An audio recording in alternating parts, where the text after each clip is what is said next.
what could be a better theme, but better together. Mhm. You might have just seen a reminder come up on your screen that these programs are recorded, and then we put them on our NISCA YouTube channel so they can be used for years to come.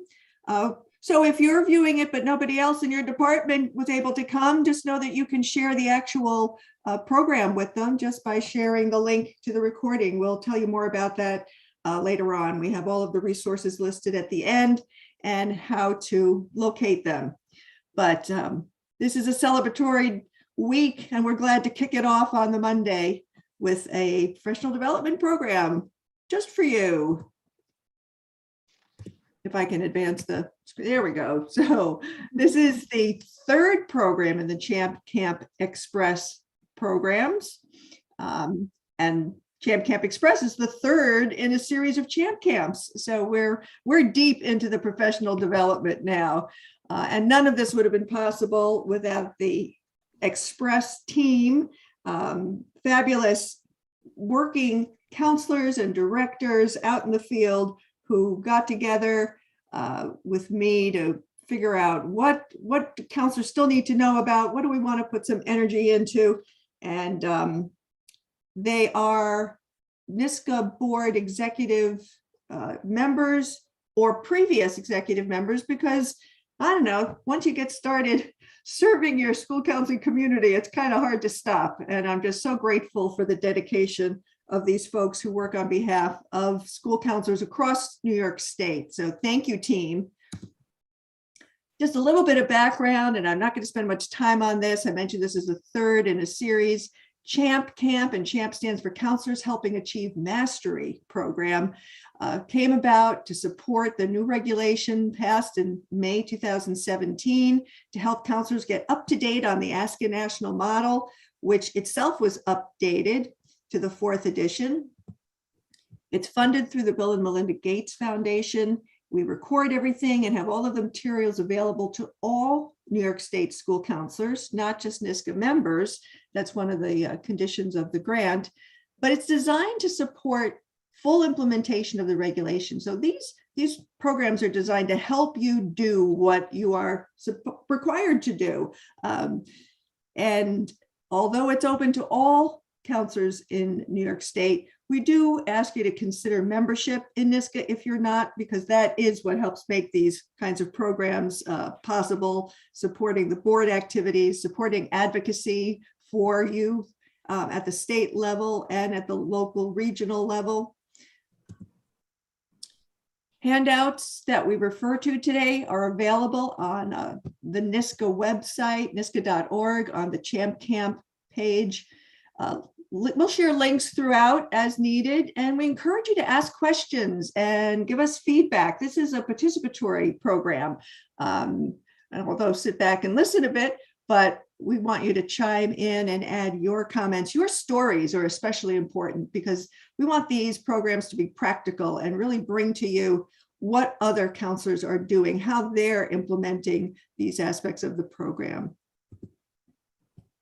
And I'm going to turn it over to our lead presenters, Kathy and Mary. Well, thank you, Gloria. I want to welcome everybody to our program today. And I know it is a Monday afternoon for some of us. We actually had the gift of a snow day on Friday, so it's been 3 days. And so I know for me, it's been a lot of running around on a Monday and getting everything together. So we thought we would start with a minute of mindful moment as a gift to you. When Gloria plays our video, it's about a minute long. Feel free to take that moment to breathe deeply, to be mindful. Feel free, if you want, to turn your camera off in this minute, to just take a moment for yourself, and you'll hear my voice if you have gone off screen to welcome back for you. So we thought we'd start with this gift of a mindful moment.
And if you've taken the opportunity to turn off your screen, feel free to join us as you have now had an opportunity to take some deep breaths, be mindful, be present, and be ready to hear the rest of our program.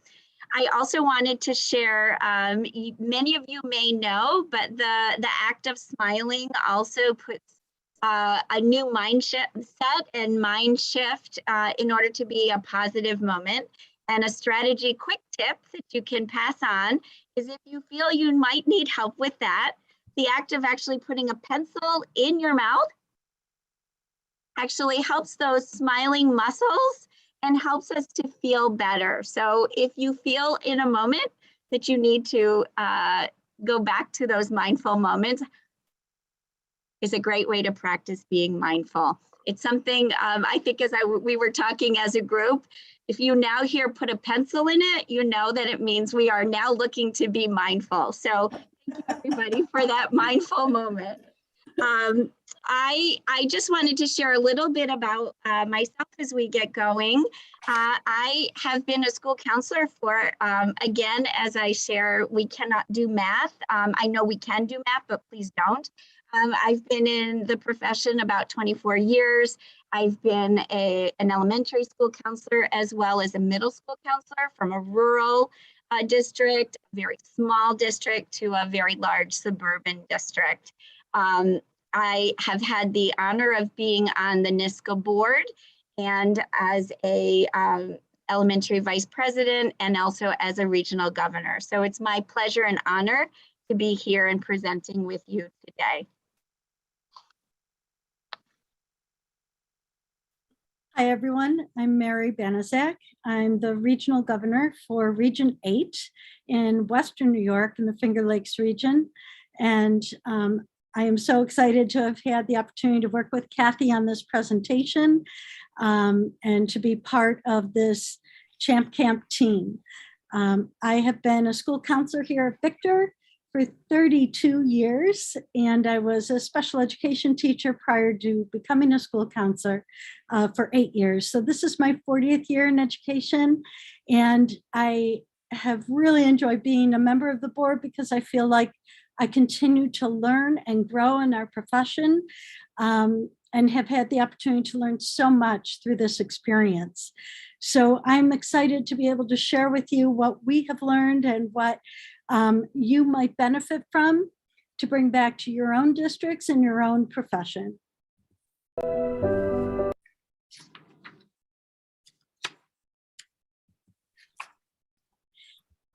So as you may have seen when you signed up for this Champ Camp Express session, this program is really about what keeps us going in our roles and responsibilities, our relationship with our principal, who is our building leader, who supports and helps us get our jobs done effectively. So this program is for school counselors to understand that we need to forge a cooperative and trusting relationship with our principals. And to think about and reflect, how do we approach your principal to initiate regular communication? How do you bring a need to your principal's attention so that you can problem solve together? So we invited you to bring your principal to this program as we share strategies to establish and grow this key relationship. And I want you to know that we didn't just come up with these ideas ourselves. There is a college board document entitled Enhancing the Principal-School Counselor Relationship, a toolkit. And this toolkit draws from the College Board as well as the National Association of School Principals and the American School Counselor Association. So they teamed together after doing a research study to come up with these strategies and ideas for implementation to support strengthening our backbone so we can bear the weight of our roles and responsibilities as a part of a team. And I'll just add too, we had conversation. This is our principal school counselor relationship, but we also recognize across the state that in buildings and in districts, there may also be different administrators that also have that relationship, whether it's your district administrator or assistant principal. So we recognize that. And as we continue, we realize that we're talking about the principal counselor relationship, but in theory, it could be the administrator as well, and want to know that we are recognizing that.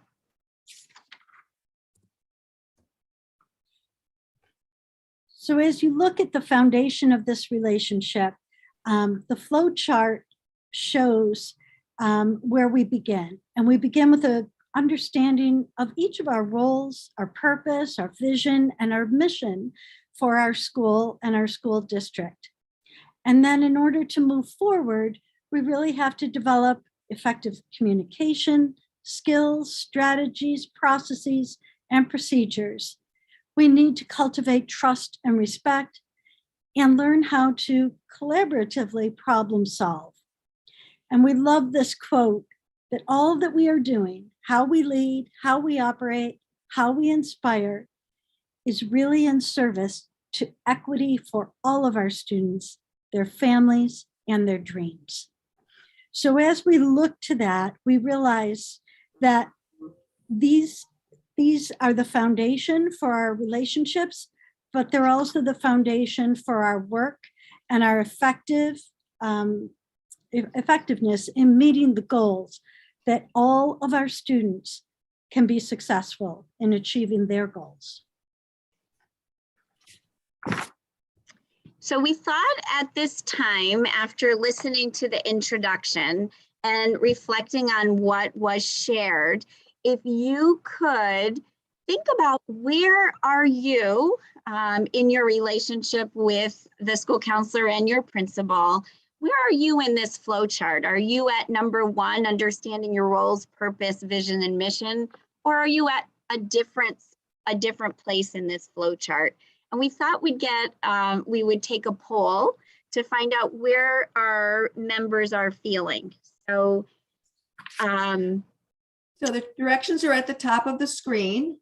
You can do it as a text message. You text Christy LeBron 794 to the number is 22333. And then it'll let you in, and then you can pick A, B, C, or D as your answer, and we'll see right on the screen where our audience is at. So we're going to give you just a moment to get set up. There'll be another poll later on, so it's worth doing. I'm going to do it myself here. I just did the opposite. I was going to text to Christy, and now I've got to do the numbers. Sorry, I'm a little behind. And I'll tell you that each one of us may be in a different place with our relationships, whether you have a brand new principal to your school or whether you are new to the school you're working at. Or maybe you've been there for years and things continue to shift and change. And you feel like we may need to go back and work on one or more of these areas. Well, it's working.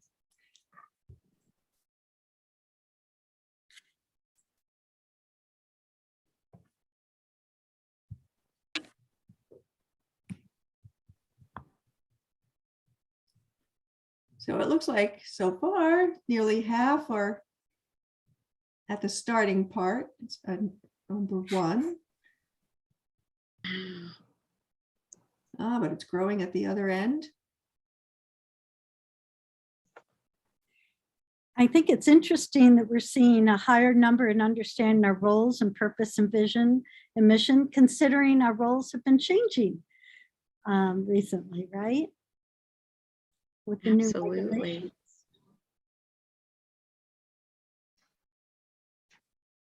Well, wonderful. All right. Yep, answers still coming in. We'll give it another moment. It's nice to see people don't feel like effective communication is where they're working at it. But then I guess that is our skill set. That's good. Definitely. Nice. Continues to grow. All right. I think everybody has had a chance to respond. Yeah. Thank you, everyone. Thank you so much. It looks like about half of us understand, well, half of us feel like we're in the place where we're communicating our roles and our purpose and our mission. And one of the things that we really like in this Champ Camp Express is on the next slide, Gloria. Okay. We want to remind everyone that, I mean, along with this flow chart, that we want to start small and do something that is meaningful and manageable. And so if we start small and start planting the seeds, down the line, we will have a large forest and lots of forests, pardon me, and lots of support for what we are working on. And in this case, our relationship is the same thing. And one of the seeds that we want you to take away is establishing a sacred time. And I say a sacred time because it may look different in your building, in your district, in your area. It boils down to, and I'm going to say this tongue in cheek, 3 easy steps, right? 3 steps to first being to schedule a day and a time where you can meet with your principal. And one strategy that has been very effective is to actually put it on our digital calendars or write it in your schedule so that it becomes a dedicated time and day, so that it becomes a sacred time. The second thing that has been helpful is creating an agenda. If you've been able to create a sacred time and have a set time and day, having an agenda allows the smooth process of creating the ability to make sure that nothing is missed. You are able to follow up and know that when you're able to meet, it's something that you might be able to hold for a week if you're meeting weekly. And if you have something that is really pressing and priority, your administrator will know, oh, this is something that cannot wait, but we need to talk about it. The last thing is to add, this should be super easy, but we know it's not based on our schedule and our days, is to actually meet. So you've set the time, you have the day, you have an agenda, and you meet. I want to tell you from my perspective, this actually was born out of necessity. We had a time where one of our teammates was on a leave, and this was an opportunity to ensure that nothing fell through the cracks, that we were able to have the opportunity to meet and make sure that we were following our roles and making sure that every student was being supported. So that was a way of establishing a sacred time in my building with my principal. The next slide is an example, a few examples of some templates of an agenda. The elementary where I work is very similar to the secondary and the middle. And this, again, is, as I said, a way to help communication. And we start at our building level issues and concerns and information. And then we go through program planning. I think school counselors, I am so delighted that the second bullet has to do with the programming that we do as school counseling. Then we look at our child study team, our TI, CSE topics, and attendance, discipline, or any others, as well as students in crisis. The other samples are similar. The middle agenda is from a district administrator as they meet with each building at the level to ensure that that information is disseminated and that everybody is on the same page.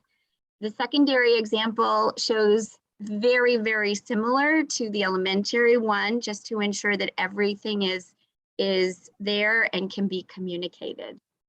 Now, I know that this is a sampling of when we have this up and running and have a weekly, for us, it's a weekly meeting. And if it is one that we have a crisis or we can't meet, we look to reschedule it during the week. So that's something to happen as well.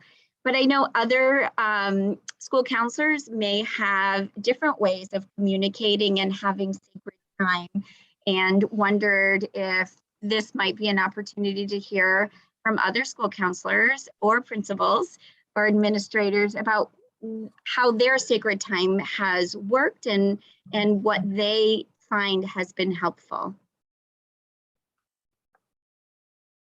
Kathy, I'd like just to add that I think it's really helpful to have the agenda, to be able to be thoughtful going into the meeting, to know what is going to be coming at you.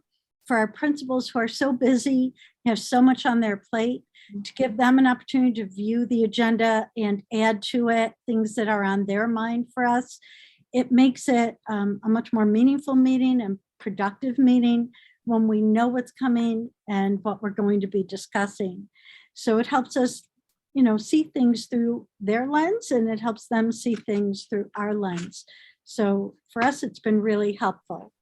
How about anybody else? No, if I could join in, what I connect with these examples from my experience is how helpful it is to see things other than student concerns on the list, that there's things to talk about other than just the student needs, and how it's not even number one, because somehow once you open that door, that's the discussion for the rest of the time. But to really look at it as an opportunity to talk about all of the program issues that support those student needs. I know in my own experience, it was sometimes harder to get the meetings started with an experienced administrator, but when I'd get a new principal, it was the golden opportunity. They were looking to know more about our department and what we were doing, and we were easily able to set up a weekly meeting with an agenda that covered the program as well as students. So it can be a challenge, but boy, when I look at these agendas, I think, yeah, I've lived these agendas. They all work. Yeah, I appreciate that, Gloria. And I also wanted to add one other thing. In our building, the sacred time is also included with our other mental health team. So we have our school psychologist, our school social worker, our principal, and myself as part of the meeting. So we get a really nice perspective of what is happening in the building, and we are apprised and able to communicate together as a team to know how to best support our students and our program. Good point. Kathy, I would add, we've included our attendance officer and our nurse for quick reports in the beginning, just in case there's some common threads to that. But as a director, I love that it's predictable. I can look at my agenda and know the things, and it's not thrown together. So I appreciate the conversation around there being an agenda.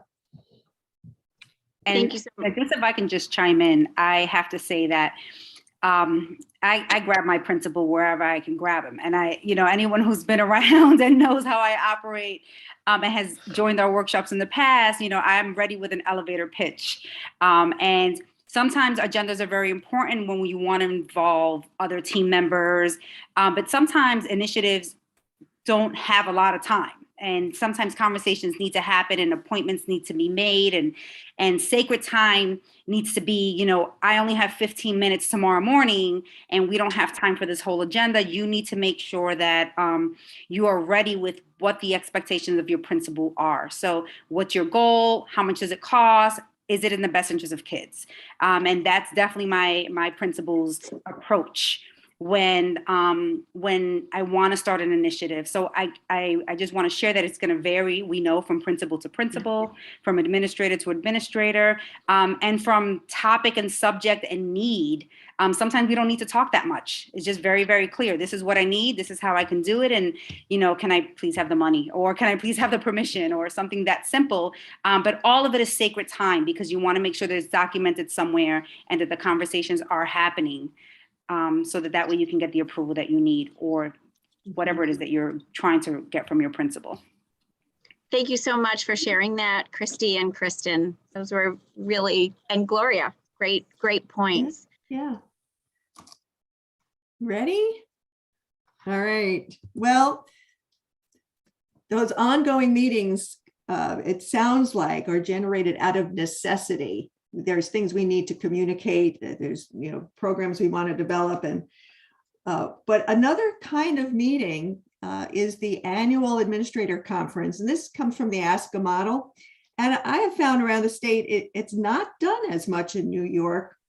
And I'm not sure why, except that it's more of a forward-thinking kind of meeting. It's a planning meeting. But the point of it is to, and Asca has a template to guide you through this kind of meeting, but it's a meeting held between each school counselor and their principal or administrator before the school year starts, or at the very beginning of the year, to establish the student outcome goals, the use of time, ratios, caseload, to review all of these program pieces before the year starts, just to make sure you and your principal are on the same page. During this conference or meeting, you can talk about, it's important to talk about how the program goals are supporting the principal's building goals and sharing the data that's driving the program. It's an opportunity to share how the student to counselor ratios are impacting program delivery, both in a positive and a needy way. It's and also the professional development needs that you may have. This is a means of communicating that in a formal way. Any non-program assignments you may have and their impact on your ability to develop the program. Maybe you're the master program developer, and it takes you out of circulation for like several weeks at a time. And also to share funding and resource needs. So we have in the resources the Asca framework, that outline that I shared, and it's just a guide, but the purpose of it is that it's a way of educating your principal or administrator on what the role of the school counselor is, because they might have a different viewpoint. In preparing for this program today, I was going through all my old files on the principal counsel relationship, and there's an awful lot of research that has been done on how little administrators are trained in the different roles of the pupil personnel service providers. So they're not, unless they have from personal experience a keen understanding of the difference between, say, the school psychologist and the school counselor, they're not entirely sure what's different, or they may or they may not be. So this is a way to educate your principal in a formal way each year, a bit by bit. And just like the other meeting, I was actually able to do this with my principal and my district director, and it served to educate them on the Asca model, something they never would have really known about in any kind of detail, help them understand why I did what I did, why I did it when I did it, and how I did it, the limitations on my time and what I could do. It really gave them a sense of what the program needed and what my individual needs were as a counselor. And each of the counselors in our department did this. So they got a good viewpoint of how we were each doing and what we each needed. And in the end, what it led to ultimately was more support for our department. They were keenly educated and knowledgeable about what we needed. So, so I highly recommend it. And it's something you can do in the summer when things are a little quieter, hopefully. And I invite you to try that as a way of building your program and building the relationship between you and your principal and your administrator. And Gloria, if I can just chime in for all the New York City folks, we are always included in our comprehensive plan that gets submitted to the state. And, you know, for New York City and DOE. And oftentimes we are not aware of what is on that plan because it gets kind of like done behind the scenes. This is a great starting point in making sure that you have a seat at that table. And if you're not sure what to talk about, this gives you the guideline. And then you can start there so that way when they're creating that plan and they're assigning you to roles that may not be your roles, like safety and things like that, you know, lunch duty or whatever it is that goes in there, you've already been a part of the conversation. So oftentimes people ask for like, how do we start? Well, this is a great place to start because that comprehensive plan gets done every single year. And it has to be submitted in October, but the conversations start in April and they start in May and they start in June. Like, what's the budget going to look like? What can we spend on? And then how are school counselors included in that? And if I can jump in too, Christy, one of the things as you were sharing, both of you, is I started to think about how also you can have a seat at the table. And I know at least for me, being part of the building planning team and having the ability to communicate that need as a team allowed that information to be heard. In addition, being a part, if you have an opportunity to be a part of a team or a committee, that may also add to the information that is shared as the plan is being made. Yeah. And it is my extreme pleasure to introduce our next part is our voices from the field. And I know Our favorite part. And I know the school counselor principal meeting that Gloria just shared is something to help to educate principals. But I also want to say we do have administrators and principals who are learned and who do understand our roles. And it's my pleasure to introduce Deborah, I call her Debbie Capri, my principal here at Enders Road. She has been an administrator for 14 years here. And again, no math here, but and she was also a shared administrator for 1 year. Prior to that, it's my extreme pleasure to announce that Debbie was also a school counselor and worked at the middle school level for about 14 years. So she understands our roles, and we asked her if she would come and provide some information about the relationship that we have and how it works for us in our building. Welcome, Debbie. Great, thank you so much.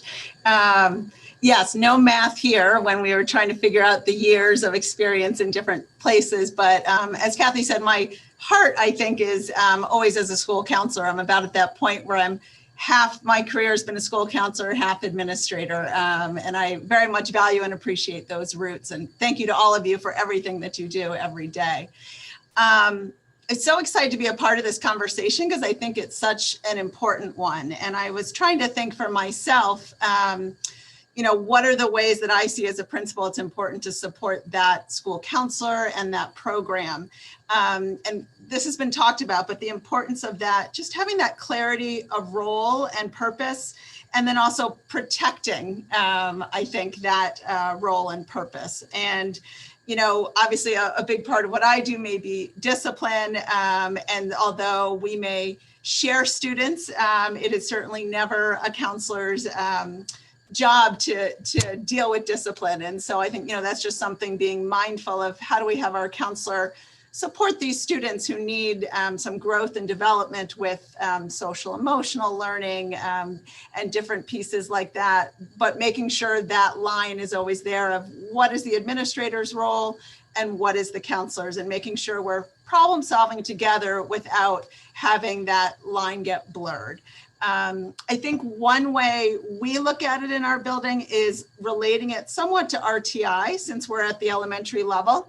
So in looking at kind of a 3-tier model. And so when I think of it, like tier 1, I think is predominantly school counselor at the elementary level's job in terms of being proactive, all of those wonderful foundational programs and services that are being offered to our students, whether that's classroom lessons at every grade level through Second Step or whatever, curriculum you may use, through our character education program, through the many ways that our school counselor communicates and supports our families as well as our students, we use Schoology as a learning platform, and weekly, Kathy sends out wonderful, just kind of words of wisdom and wellness and mindfulness and social emotional learning to our families.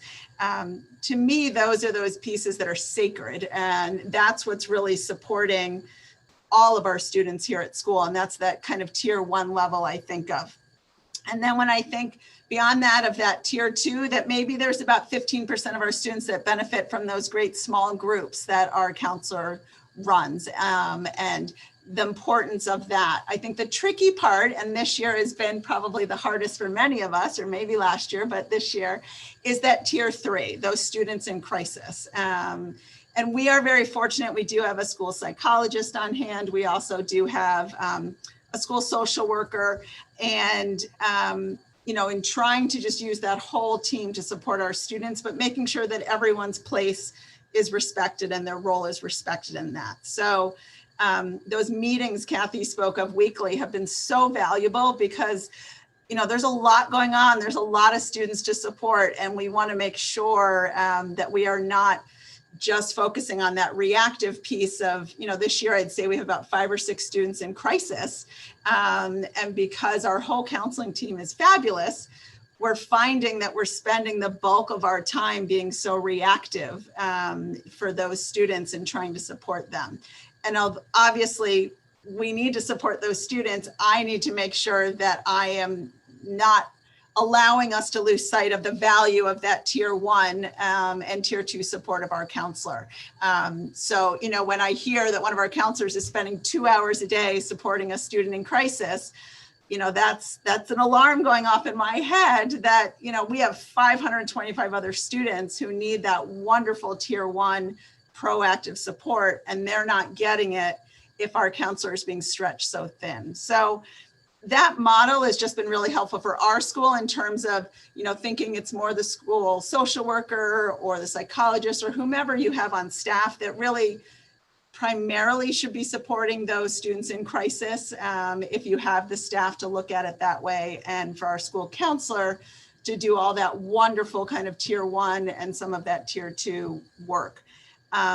A piece of that is collecting data. And so this year in particular, when we started to just feel overwhelmed, that we found at our weekly meetings, we were talking more about the same students versus some of the larger programs that have a greater reach to our community.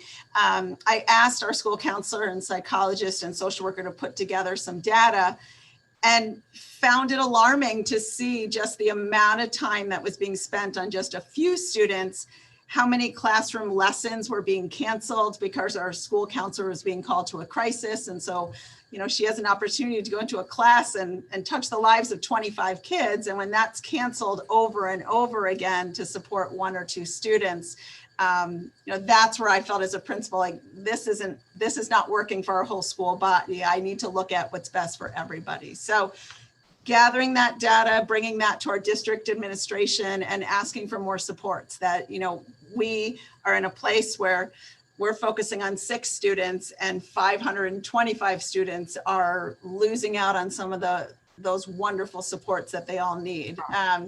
And someone just shared a quote, which I really loved. Speaking of those class lessons where our school counselor goes in, I know many were excited about the snow day last week or the potential of it. And one of our 4th grade students said, I'm so glad that we didn't have a snow day because today is the day Mrs. Haley is coming in. So how amazing that a school counselor is better than a snow day. And another student kind of said, well, I guess that's true. If we can't get a snow day, then at least we get Mrs. Haley. So, you know, that I know all your schools feel that way about all of you. But that to me was just so telling that we can't lose those push-in lessons, those programs, those ways that we're supporting all of our students. And so as a principal, just really keeping a close eye on that balance is just so important. And I think the last part, I know communication was something that was spoken about. And I think part of that was mentioned, having a seat at the table. So I know school counselors are stretched thin and are very busy, but if there is an opportunity to be a voice on a building planning team or a district strategic planning team or character education team, whatever it may be, I think that's important because that voice needs to be heard and needs to be heard within the context of those larger building and district goals.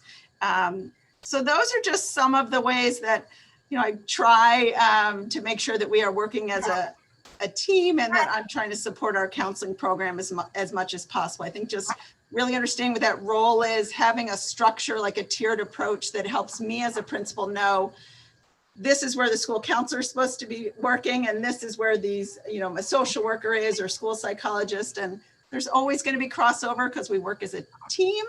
But I think having that data also to just see when is it getting too messy? When are we losing sight of what the wonderful job our school counselors need to do for our students? So that's just a little bit of what we try to do. But thank you so much to everyone for all the work you do. I know every year is a hard year, but these last couple of years, I know just with all the ways we're trying to support mental health and social emotional development. Thank you. So Dr. Capri, there is a question in the chat. Oh, sure. When you encountered the issues of counselors needing to cancel due to crisis, what options did you put in place? So we started keeping track of that data and just became, in my mind, too much. I don't know what that kind of line was, but for me, too much. And so I actually wrote up a report and asked to meet with our district office administration. And I asked for additional staff to help support specifically those students in crisis so that our school counselor can get back to doing the backbone of their job. So it was a request for additional staffing, not necessarily school counselor, but more for our situation, more mental health specialists, social work support to help those few kids who absolutely need it, but it was taking away from everybody else. So that's what I specifically had requested. Thank you. Nice. Thank you so much, Dr. Capri. Sure. I'd like to introduce you now to our other voice from the field, Brian Siesto, our building principal here at Victor High School. Brian was born and raised in Rochester. He attended Iona College in New Rochelle and taught for 3 years in Westchester County before coming to Victor in 2001. This is his 21st year at Victor High School, 10 years as a social studies teacher, 7 years as an assistant principal here before becoming principal in 2018. So it's my pleasure to work with Brian every day and to have him here to share his perspective on the relationship between the school counselor and the building principal. Brian? Thank you, Mary. Thanks everybody for having me on here. And you know, I'm going to echo at the secondary level, kind of what Dr. Capri was mentioning earlier, and what the common thread is through this, is about that sacredness of time. But I guess you can call it time efficiency. You know, our educational system largely was the American educational system. Really, it hadn't changed much in about 150 years until one weekend in March of 2020, where it just did a complete revolution, and it has never been the same since. And I know that, you know, the phrase is commonly used to when we return to normal. Not sure if there's ever going to be a return to anything as much as it is where we are now, how we're just going to keep moving forward in whatever this new reality is that we're going through educationally.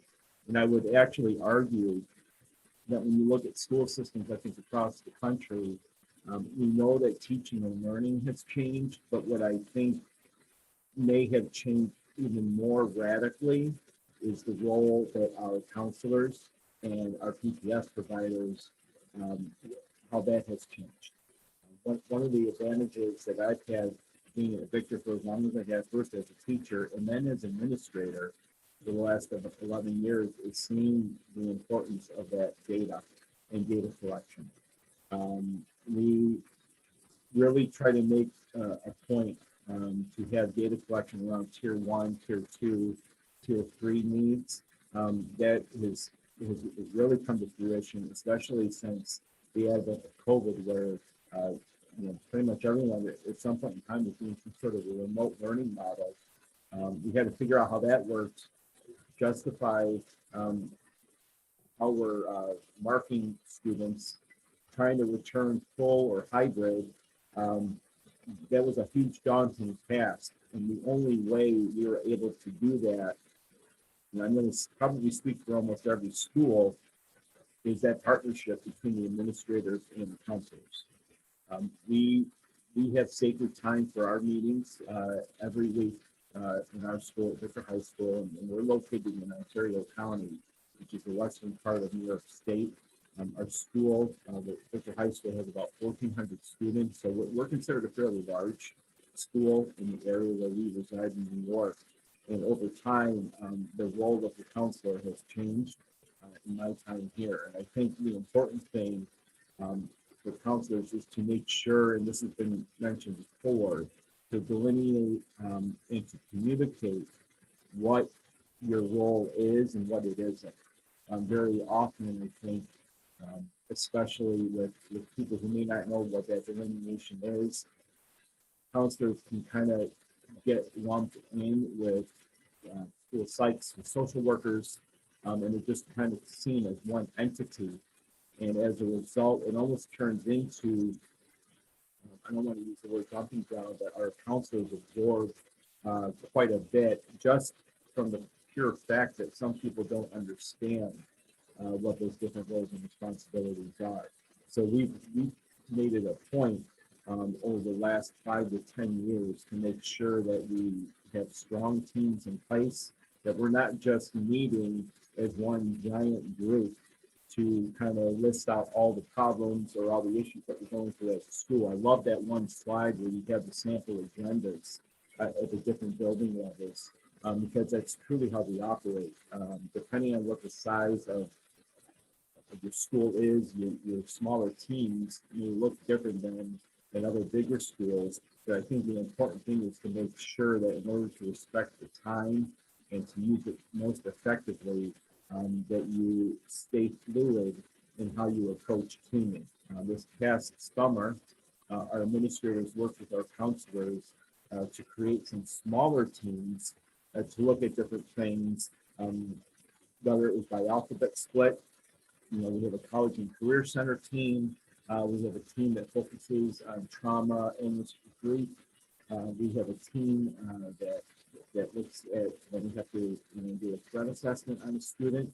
I know that the general feeling is, well, why don't we just bring everyone together? But sometimes that's not always appropriate, just for the sake of having to respect people's schedules. So I think that helps with the administrators and the counselors forming that close relationship, so that we can focus on, for example, devoting time to the comprehensive guidance plan work that we've done in our district, where counselors are trying to go into the classroom to deliver some small lessons.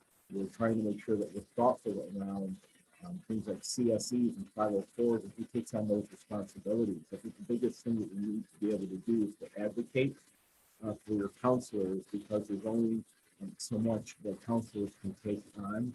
Mary and I, we have a fantastic relationship, because through Mary's leadership, we've been able to grow our counseling department over the years through the use of data, because we know that student need is very different now than it was in years previous.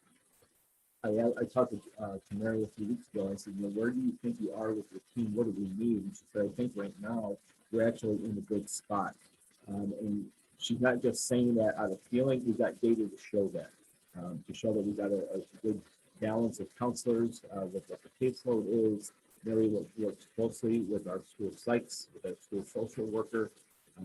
So she could be a spokesperson for different roles and responsibilities, but I think the most important thing in any school is to make sure that it's communicated what the role of that school counselor is before it starts to spin out of control, and people are taking on too much. It really is not their job responsibility. So I think that's something that we've done very well here in our district, and because of that strong partnership that we've got between communities. Thank you, Brian. Our next voice from the field is Ronnie Puglisi. Ronnie began her career as a special ed teacher and instructional support teacher counselor and teacher specialist in Virginia before she moved to the Rochester area. She continued her career here at Victor Central School District, working as a special education teacher, staff developer, assistant principal, and for the past number of years, currently serving as Director of Educational and Support Services. Ronnie oversees multiple departments in our district, as well as the work of our school counselors, school social workers, and school nurses. So you know what, especially the past 3 years, she's been dealing with. She's been immersed in COVID guidelines and changing expectations. So she has the patience of a saint, and for all of her work and her support throughout our district and throughout our PPS staff. One of the most notable things that Ronnie has done for our school counselors was to lead our development of our comprehensive guidance plan a few years ago. She was nominated and recognized as our NISCA Administrator of the Year in 2019. So please welcome Ronnie Puglisi. Woohoo! Hi, everyone. So wow, I've been sitting here in my seat thinking, where do I begin? I have notes all over the place. But those are the people that work with me know that's kind of how my brain works. So first of all, I want to start out by saying to all of you counselors, thank you for all you do. Happy School Counselors Week. If no one has told you that yet, thank you for everything you've done. This year has been different for so many people, and especially all of you. I recently did a board presentation and we shared the triangle in terms of tier 1, tier 2, tier 3 support. And during that presentation, we turned it upside down to show the board that it has really been turned upside down on us, and that we have spent more time on crisis intervention than we would care to admit, and that a lot of our tier 1 interventions have gone by the wayside as a result of that. So not proud of it, but it's our reality and has been our reality. So again, I know how hard you're working, and thank you. We all know how hard you're working, so thank you. It is really my privilege and my honor to work with the counselors as closely as I have. I have to tell you, they've schooled me. I did not know a lot of things, but over the years, I've learned a lot.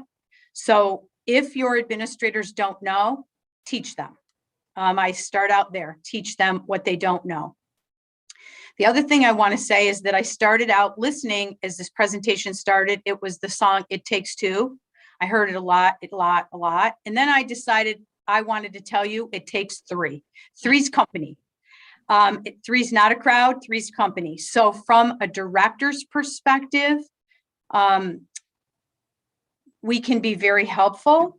And I think about how does a director change the process of you working with your principals? And I guess simply stated, I would say it shouldn't change it, but should enhance the relationship. So there's more strength from an administrative perspective.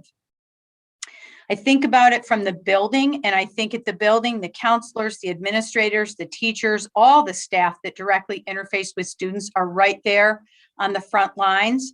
But beyond that, you need to expand your support, and you need to really figure out who are your people outside of the building that can help you move your initiatives forward. You really have to think about this. Find your people. So for some people, it might be central office staff, district office staff, directors, whatever the roles are or the titles are in your building. Find those people who really have it in their heart to do the work of counselors and let them help you move your initiatives forward. You'll have to start somewhere with your plan development, and those conversations can start anywhere. SEL work is going to take resources, financial resources, and human resources. So very often you're going to need central office support, your superintendent support. Make sure your Board of Education is aware of the needs, the goals of your program as you begin to develop your program. It's really, really important to make sure that it goes beyond the scope of your building, because this is a heavy, heavy lift. And our principals have been amazing. Our counselors have been amazing, but they need the lift from somewhere beyond just the building at times. And as I listened to, is it Dr. Capri? Yes, and talked about how she advocated and went to central office. Brian won't hesitate to do that as well. So please make sure you know to go beyond the scope of your building to get support. One of the things that we did as we started our work, it was critical for us. We needed to really identify our current state and then our desired state. And then we laid out a timeline so that people could see we had a plan. We were trying to move in the direction of a plan. We time sampled. We had all of the counselors. We actually had the counselors and the school psychologists at the same time sample at a couple different times of the year, the work that we were doing. And we gave them a template to record that. I think it was at 15-minute intervals. I told them I knew it was going to be a lot of work. We did it for 2 or 3 consecutive days, a couple times a year, but it gave us valuable data to let us know. And this was probably 5-6 years ago. It gave us valuable data to know how they were spending their time so that we could shift it. And we knew we were not doing comprehensive guidance plan lessons, but we needed the data to show that and how we were spending time. So that's something else I would say from a larger perspective. Think about doing that, because we found it to be incredibly helpful to us. So we started our process about 5-6 years ago. We realized we had a lot of work to do. K-12, we needed to really do an entire comprehensive guidance plan. Started out very overwhelming, very confusing. There was a lot of information. And like the beginning of this presentation, the slide that said, just plant the small seeds and let them grow. That's what I would strongly recommend. Don't feel too overwhelmed with things. Just start small, but have a plan. So we laid out our plan. We didn't just include guidance counselors. We included school psychologists, our social worker, an elementary administrator, a secondary administrator, because we wanted to build buy-in across the district for the work we needed to do. So we started there. And then we started also with a support personnel from BOCES, and then we phased her out and it became our own work. So again, we worked on a timeline. And it took us several years. About when we started sharing the information, we shared it that it was going to be a multi-year process. We got to the end of that process, and to be very honest with you, we're really back to a place where we need to develop a new timeline and start a new process. The counselors are used to me saying to them, this is like unfinished business all the time. Like, this is always a work in progress. From my perspective, if we're doing it right, it's a continuous piece of work. So I just, I'm here to share just from a district's perspective, get the building level support, but also seek out your district level support and find those places where those people are really going to advocate for you and can help advocate for you. And don't give up. It's a lot of hard work and you're never going to be at the finish line, but just don't give up. Just keep working at it, because your work is so very important. Keep making people pay attention to you. So I guess on that note, remember, it does take 2, but 3's company. Thank you, Ronnie. Kathy and I really appreciate the voices from the field. We're so grateful for all 3 of you to take time out of your busy schedules to be here tonight. Thank you so much. And I know you've been our advocates, and I only wish that all the counselors have that same level of support and advocacy in their schools.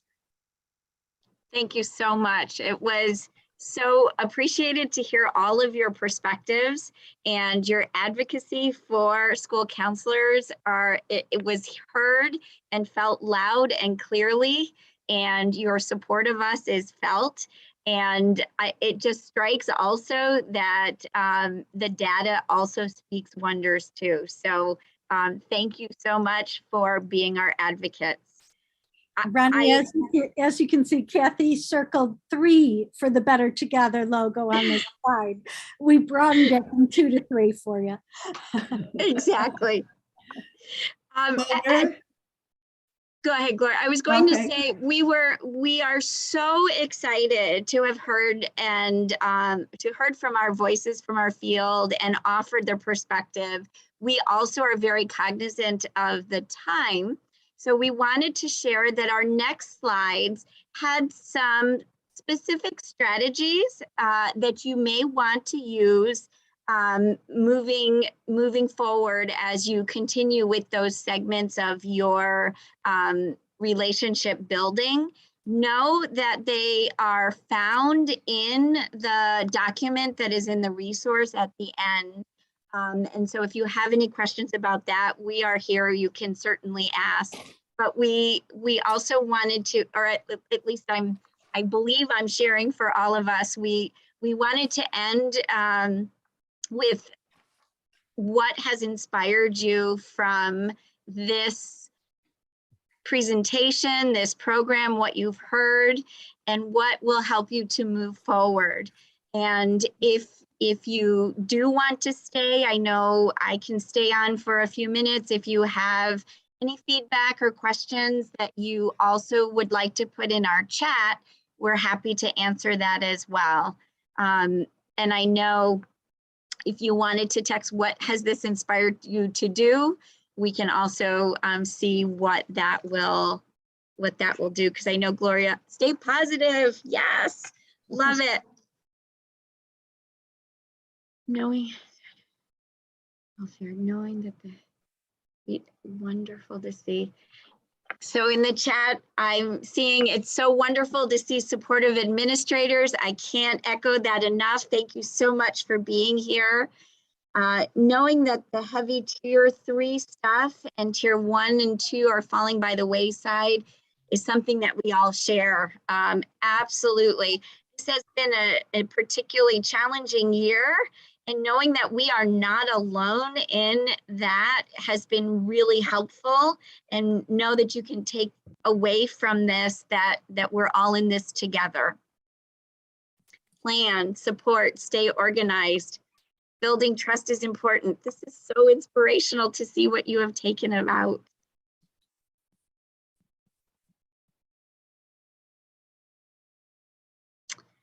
Erin, you have a very challenging question.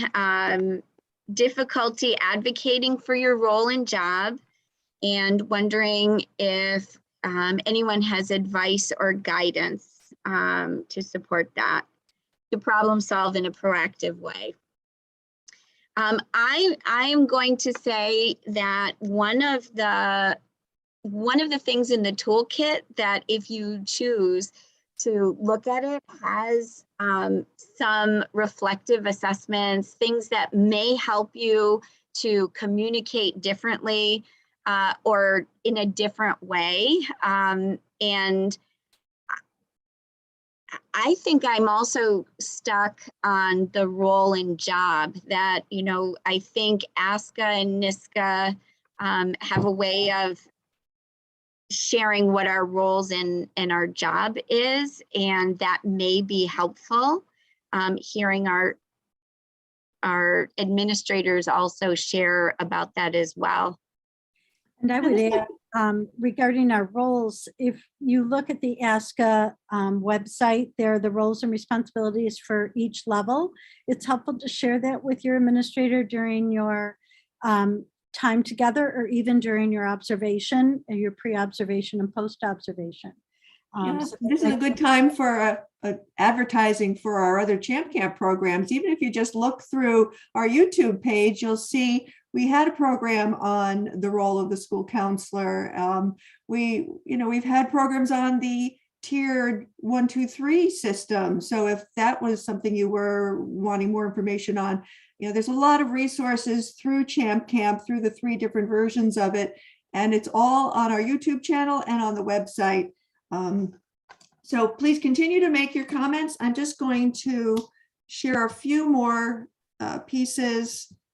Again, thank you for School Counseling Week, but I just wanted to share the resource page. So we have included links, first of all, to the national model and the implementation guide, which all of these programs have information based on. But that College Board Enhancing the Principal School Counselor Relationship Toolkit, we have a link to that. It's a download, it's a PDF. The Asca resources, which is where the template came from. And there's also a link, I think, also to the toolkit and to an article.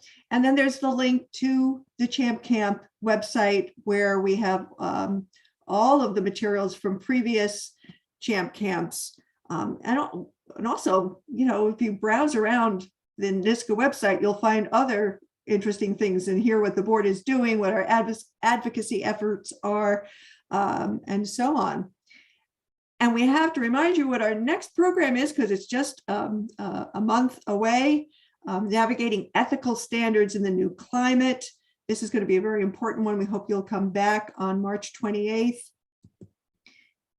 You will be getting a certificate of attendance, and at the same time, I believe you'll be getting a link to our feedback form. Please give us some feedback. It helps us know what to do. If you need credits for a CTLE, we can also provide that. You'll get information on that if needed.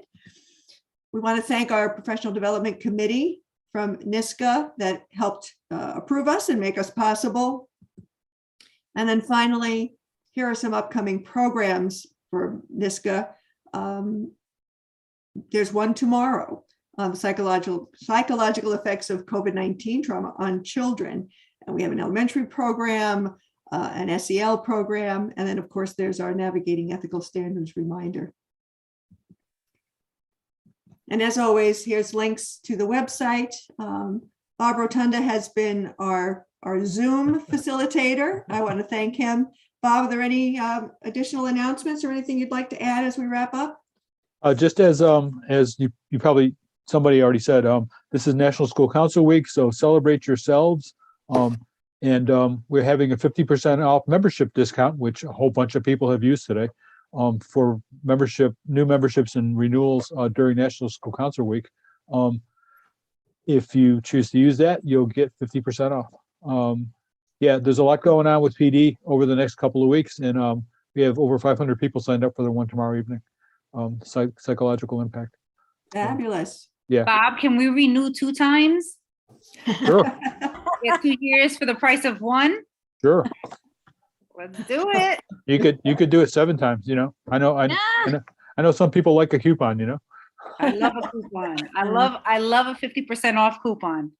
All right. Well, we've gone a little bit over today, but it was well worth it with our 3 voices from the field. So we look forward to seeing you all the next time. And thank you so much for attending. Have a great week. And we'll see you for ethical standards in a month, if not sooner. Thank you all. Thank you, Thanks, everyone. team. Thank you, team. Good job. Put a pencil in it. Yes. Put a pencil.